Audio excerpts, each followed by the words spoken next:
When we hear the word sweet, especially if related to food, the word sugar is not far off our minds. The sugar we know from the supermarket is chemically known as sucrose.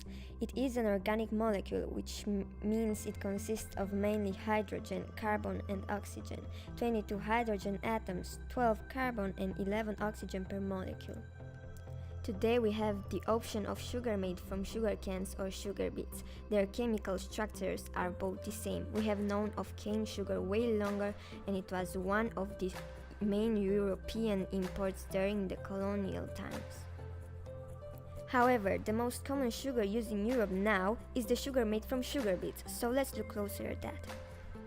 It started when the chemist Andreas Sigismund Marggraf discovered that the beets contain high contents of sugar. This discovery led to research and experiments to figure out how to research this knowledge. At the start, it was Germany leading the process. Then came the Napoleon Wars, where Napoleon closed off the import in 1806, causing the price of sugar to rise since most sugar sold was importing cane sugar.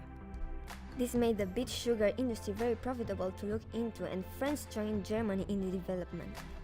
When the Napoleon Wars ended in 1815, cane sugar once again became easily available, and Germany closed a lot of factories, but in France they continued to develop an idea of beet sugar, and through science became so good that Germany and lots of other countries joined the industry during the 1830s. When Sigismund presented his idea of getting sugar from beets, they only contained 3% sugar. Over the years, science has helped heighten that through crossing different beet species and evolving new ones. Through years of this process, a sugar beet now contains around 18% sugar, 6 times the original amount. Growing the sugar beets, the farmer plants the seeds in the start of April. For the first month, the farmer takes care of the fields a lot, but from around the beginning of August, the beets and fields are mostly left alone until they are harvested in start of October. When harvesting sugar beets, the tops are first cut off by a large machine and only then pulled up the ground and sent to the sugar factories. At the sugar factory, the beets are first washed, weighed, and washed again. Then they are sliced in a specific way to make sure they don't fall into big lumps when they enter the diffusion machine. In the diffuser, the sugar beet slices are driven up through a pipe where it is met by water heated to a temperature of 70 degrees Celsius, which pulls the sugar out of the beets. The leftover beet slices are dried and used as animal feed. The juice with the mix of sugar and water that leaves the diffuser is called raw juice. After this, raw juice goes through carbonizing. Here, carbon dioxide is pumped through the juice. This creates a layer of chalk on any unclearness, making them large enough to filter away. Now we are left with what is called the thin juice. Now the juice is boiled. It is boiled under pressure so that it can be done at a lower temperature at about 80 degrees Celsius. If it was done at a higher temperature, the sugar would be caramelized and we would be left with an unusable brown liquid.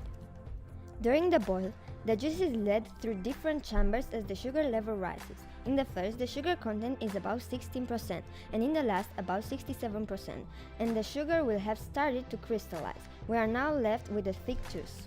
The sugar crystals in a thick juice is pulled out by using a centrifuge, leaving us with the crystal sugar we know from the supermarket. The leftover juice is also used for animal feed, so none of the sugar beet goes to waste. After going through the entire process on the factory, they are also able to make different products like normal crystal sugar, syrups, powder sugar, and more. All of these products that leaves the factory is used in the production of a lot of other food items we buy at the store, like bread, sauces, and candy, and it all starts with a beet in a field.